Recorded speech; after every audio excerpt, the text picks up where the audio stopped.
We're going to get to a whole bunch of basketball. We did have a game 7. And it was an interesting one, to say the least. If you had Buddy Hield as the big hero of the night, then you won. He finishes with 33 points. Curry finishes with 22, 10, and 7. It's a nice win, an easy win for the Warriors over the Rockets, 103-89. They're 5-0 against the Rockets during the Steph Curry era, including, of course, the closeout of the last 3 series in Houston. I got to ask, and I know he was asked about it as well, Chandler, what does Houston think about Steph Curry? What does he mean to that fan base and that organization? Probably what he means to all of us, just an absolute legend, a tough out, a guy that can beat you in so many different ways. And he has their number. He's been doing this for years. He's done it against so many different players, so many different coaches. They've changed ownership, like they've changed the front office. This guy just continues to dominate. And I do think the better team in this series won. And it took him 7 games, and we knew that this was going to be a physical, long series that gave us a little bit of everything. But man, Steph Curry, that man, when he gets rolling and you have to face him, you have to try and beat him 4 times. It is very, very hard to do, especially if you're a Houston Rocket. But this was a great series, so physical, the back and forth. It was an experienced team against a young kind of team on the rise. And like I said, kind of gave us a little bit of everything. The series was awesome. And Steph Curry is tough to take out. He's proven that over his career. And it's just crazy from the beginning of the season to now. This team is now in the semis of the Western Conference Finals. After they've been through, and that has a lot to do, obviously, with the Jimmy Butler trade. But Steph Curry 5-0 against the team, that's got to give them nightmares for a long time. It hurts, Lou. It hurts. I love what Draymond said. He responded to Fred VanVleet. Fred VanVleet saying, "We're not that team." He said, "Well, y'all are still that organization, though." And they went out and proved it. From a team that's been in 10th place some this year to getting themselves into the semis in the Western Conference, there's been no surprise. You got to give a lot of credit to Jimmy Butler. You got to give a lot of credit to Steph Curry and Draymond Green, putting so much pressure on themselves at the All-Star break with comments made from Draymond and going out and living up to it up until this point. So their next round will be nothing short of another challenge, but they got through the first door. Now they got to get prepared for the next one. Lou, we're going to start with Buddy Hield here because, all right, I mean, unlikely star, I think, is a fair assessment for what we thought.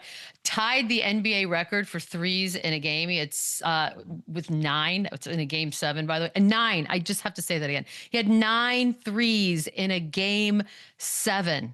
How? What? Why? How did we get here? That's what playoff basketball is about, especially in a game 7 where teams, at this point, there's no tricks. We know what you're going to do. I know what you're going to do. We're going to go out and play our best brand of basketball. You're going to play your best brand of basketball. And let's see what we can take away. Let's see what comes out of it. And it happened. Steph Curry was struggling early on in this game, couldn't find his shot. Jimmy Butler was trying to find a rhythm. And so where do you go? You go to your third option. You go to Buddy Hield, made some incredible shots, timely shots when they needed them, even made one almost from half court. He just got it going. He just got it going early. So, that's the worst nightmare if you're the Houston Rockets. If you can take away a Steph Curry, if you can take away Jimmy Butler's aggression in the paint, and you're saying, well, we're going to make their third guy beat us. And he went out and he did it. He made shot after shot. That's what playoff basketball is about. You have to find production from unlikely guys at an unlikely clip. And Buddy Hield was able to do that last night and get them over the hump on to the next round. Yeah, and not just 9 threes, 9 for 11, super efficient, 12 for 15 from the field. And again, when a series goes 7 games like this, all cards are on the deck. You know this team. You know exactly what they're going to do. You know their coverages. You know what sets are going to be ran.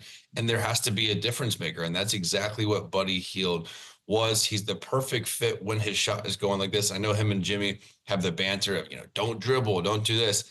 And when he doesn't, he's so much better. He's a stretch the floor guy. He's a space the floor, let those guys work. Don't allow them to double team and jump out and Steph and Jimmy. And he's going to continue to find open looks. And he's always been a scorer. He's been an unbelievable scorer since his days at Oklahoma. So he's been doing this for years, but he was the difference maker. When you have a Jimmy Butler, you're going to try and take away what he does, especially in 7 games. You have Steph Curry, you're going to offset what he does. So that's going to give Buddy Hield more opportunity. He took full advantage of it. And you can see how important shooting is, especially in these playoffs when it's slowed down, when the scoring is in the 80s and 90s.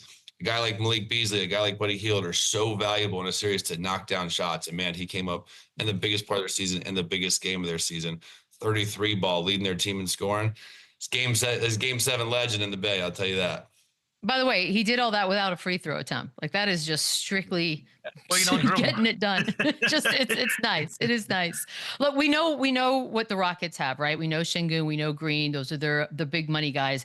But if you were paying attention during this series, Amen Thompson certainly introduced himself to a whole lot of new people with the way he played out there.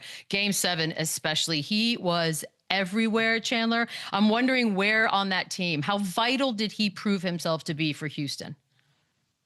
Huge. And by the way, I think both of him and his brother in Detroit For real solidified themselves as household names. We knew that had their elite athleticism. We knew that they could defend.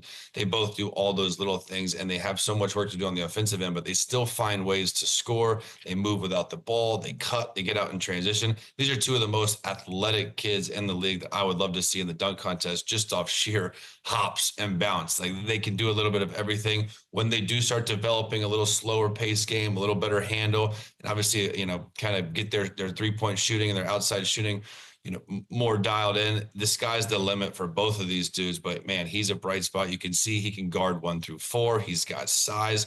He takes on the challenge of guarding a legend like Steph Curry and kind of making it difficult for him all season, all series long.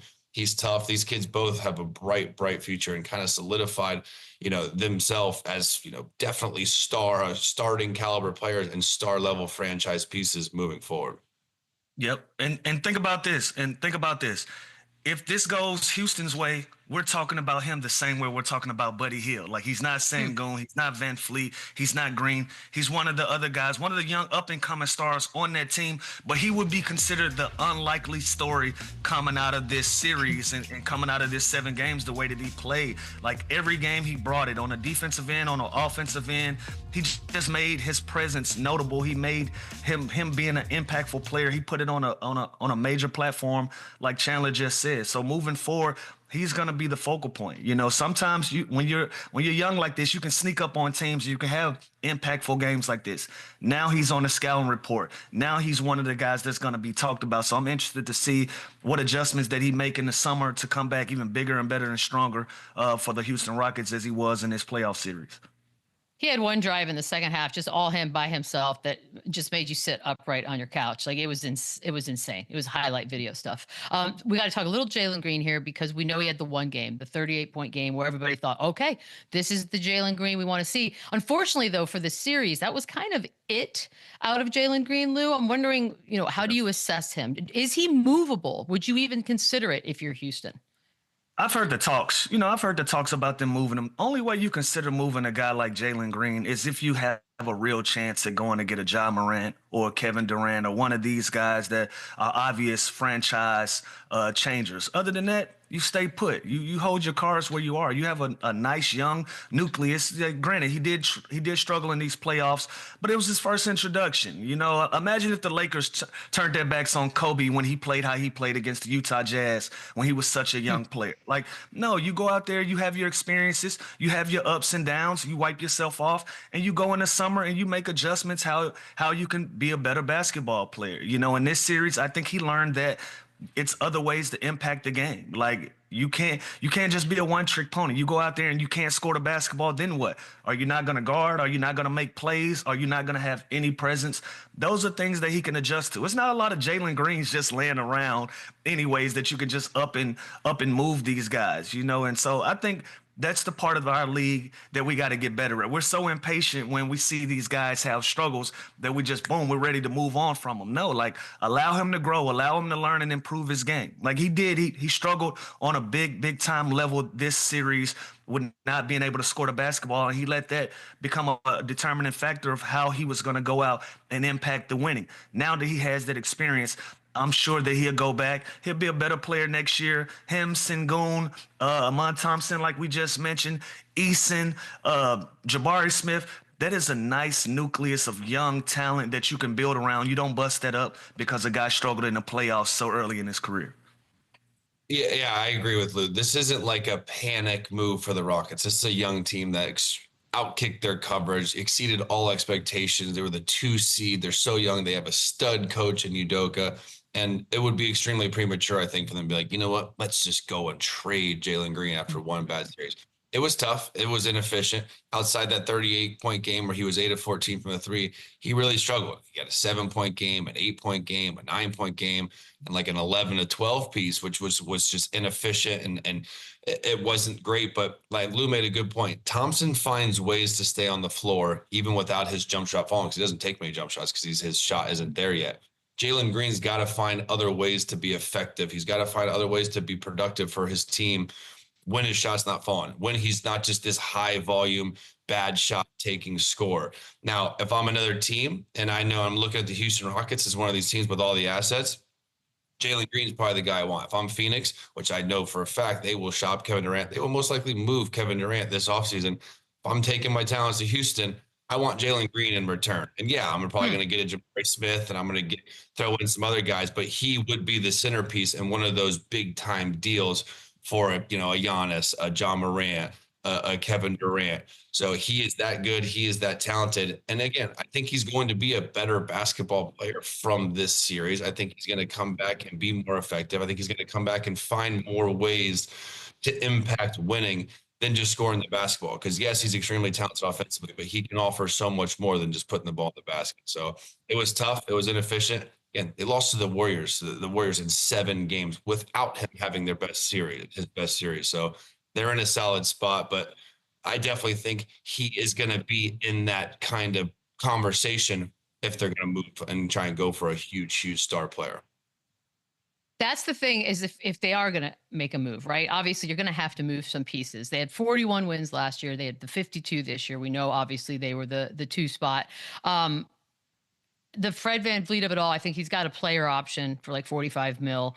Chandler, what do you do?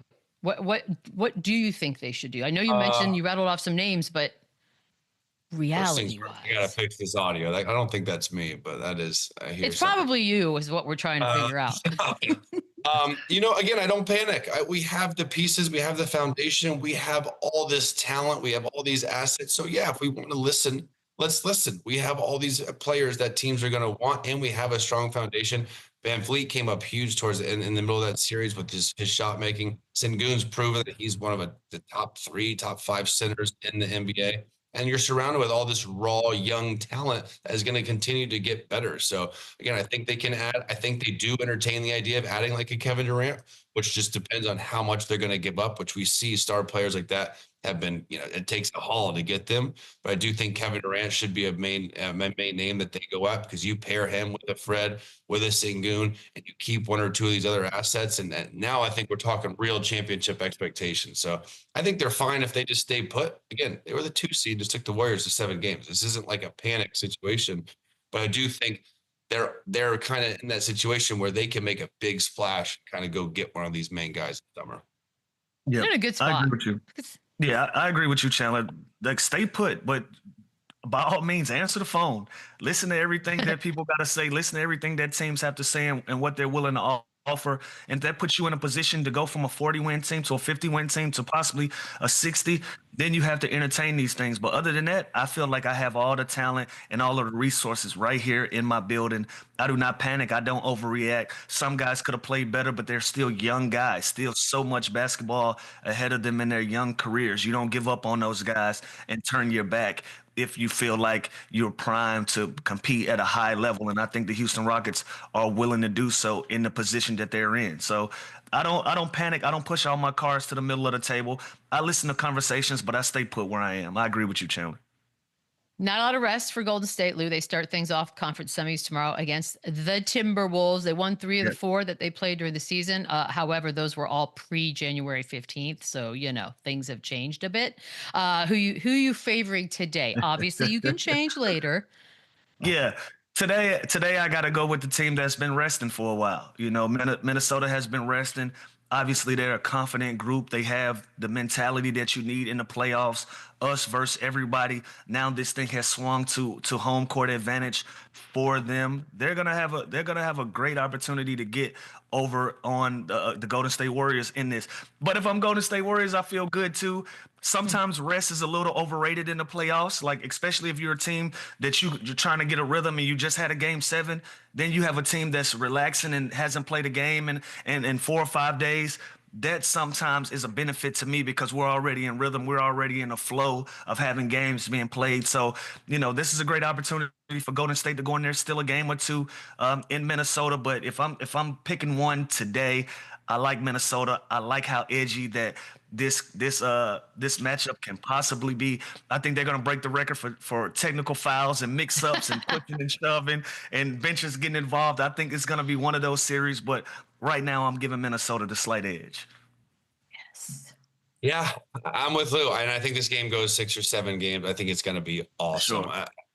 Draymond and Rudy Gobert, their history. And I think you got to give the edge to Minnesota. You see how good they are when they go to small ball, right? And that's what Golden State does too. When they put Draymond at the 5, Jimmy at the 4, and you kind of stretch you out and go and shoot the ball, get out and play fast. The Timberwolves just showed against the Lakers that they can do that just as good as anybody with Nas Reed, with Julius Randle. He's going to have another series like that. But I think they match up well. I think McDaniels will have his hands full with Jimmy Butler. Anthony Edwards, will be interesting to see who they start on Steph, but it's the same kind of thing where it's not the best matchup for the Warriors. I think Rudy Gobert showed his value when they do decide to when they go small, they can stick with that bigger lineup and have Rudy dominate like he did. But man, it's going to be an awesome series, fun series, but I'd probably give the edge to Minnesota. 6.5 favorites, 6.5 point favorite game 1 it's a lot. It's a lot. It's a lot. Although I don't know. That's a lot, especially what happened in Cleveland. I don't know. We're going to take a quick break. On the other side, we had another game 7 that we want to get into as well.